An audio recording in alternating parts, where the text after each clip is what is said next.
on pattern is a really hot design trend right now. At the same time, putting together pattern on pattern can be stressful, it can be tricky. How do you know what patterns go together? Well, that's where TAM STONE with TAM STONE Interiors comes in to help us with the do's and the don'ts. It can be intimidating, but Tam, you say the first step is actually making sure you have the proper scale.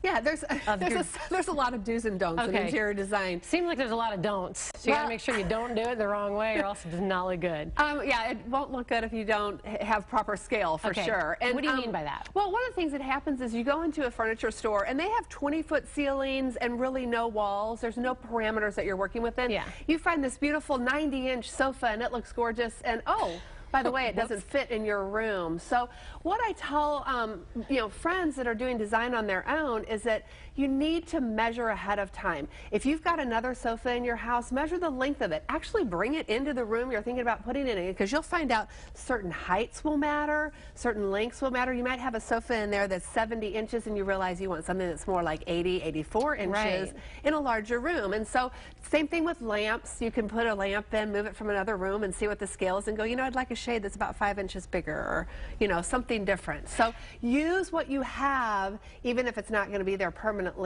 to see what scale looks like in your space, and then use those measurements when you go to the store and live by them. Another thing that I've noticed is often the paint color looks better in the store or in the storeroom floor than it does in the house. So how do you make sure you don't have an unfortunate paint selection for your home?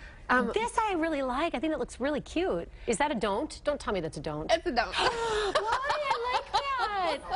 It looks festive. I am a little bit colorful. I think it looks festive and cute. No? Well, there you go. It's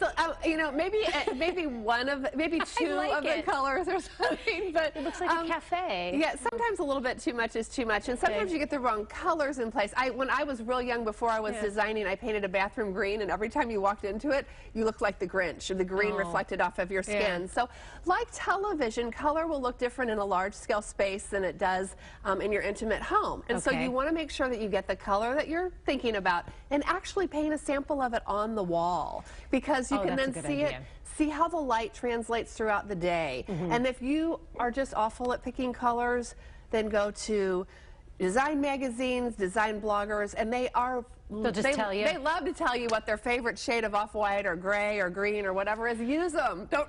Don't try and reinvent the wheel. All right. Point taken. Patterns. Let's get to the pattern thing, because this is confusing.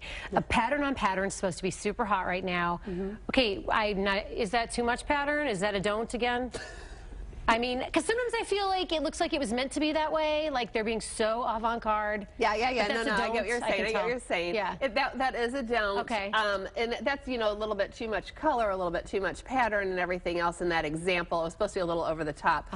But we often make mistakes as DIY designers in just coming in and taking two large-scale patterns that are now competing. So the rule of thumb when you're doing it on your own is don't try to get overly creative. Get one large-scale pattern, get one mid to small-scale pattern, whether that's a plaid, a stripe, a mini print, and then a solid. And other than that, don't try to mix a bunch of stuff together. Leave that to the professionals. And if you want that look, then I would I'd pay the consultation fee of a designer and say, come in and have them help you pick fabric, and you can go from there, from that point. Well, I won't try to do it myself. Obviously. Thank you, Tam Stone. You're the pro. That's why we have you here. Appreciate your advice.